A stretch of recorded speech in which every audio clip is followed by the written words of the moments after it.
In the frozen wilderness of northern Canada, desperation can strip civilization away layer by layer. When hunger becomes unbearable and hope fades, the line between survival and horror begins to blur.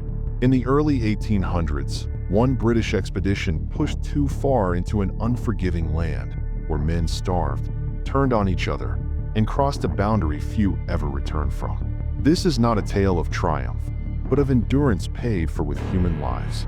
If you're sensitive to real-life tragedy, you may want to stop here.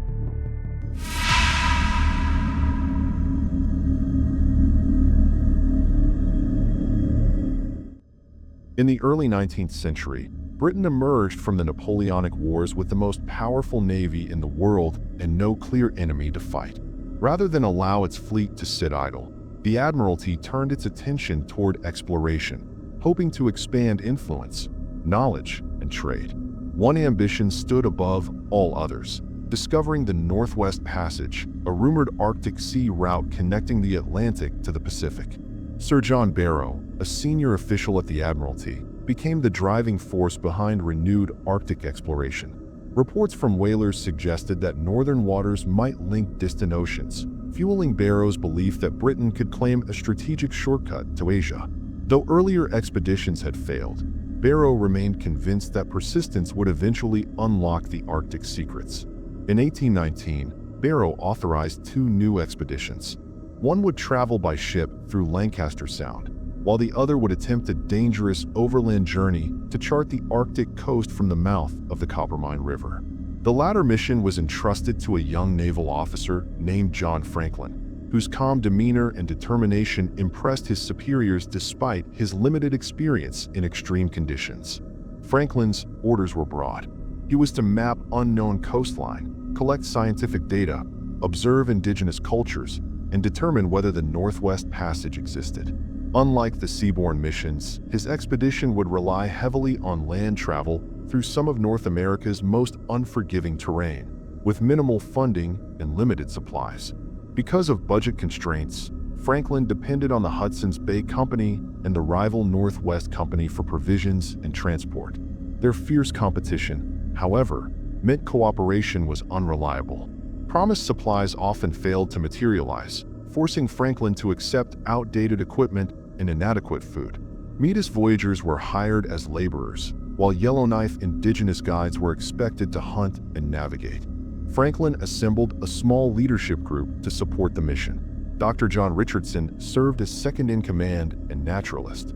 Robert Hood and George Back documented the journey through journals and illustrations.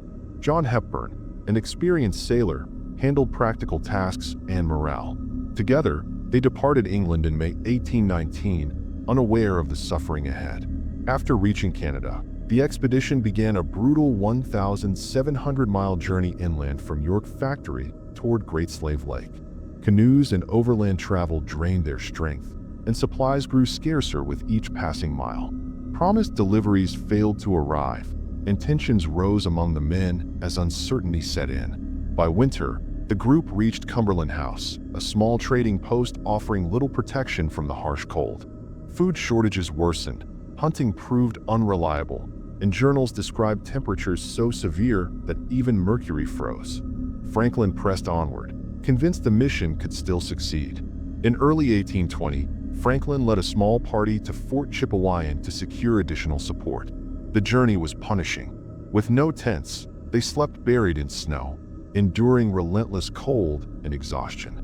Though they survived the winter, Franklin discovered that experienced explorers were unwilling to risk their lives on such a dangerous mission. By summer, the expedition reached Fort Providence, where Franklin met Acacho, a Yellowknife leader whose guidance was essential. Skeptical of the Northwest Passage's importance, Acacho agreed to assist only after demanding weapons, supplies, and debt relief for his people. Franklin accepted, placing his survival in Acacho's hands. The group established a winter base near the Coppermine River called Fort Enterprise. From the beginning, the settlement suffered from food shortages and declining morale. Hunting failed to provide enough meat, and starvation loomed throughout the winter of 1820.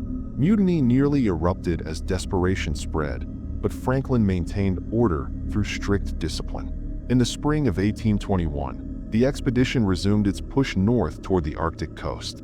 With limited supplies and damaged canoes, progress was slow.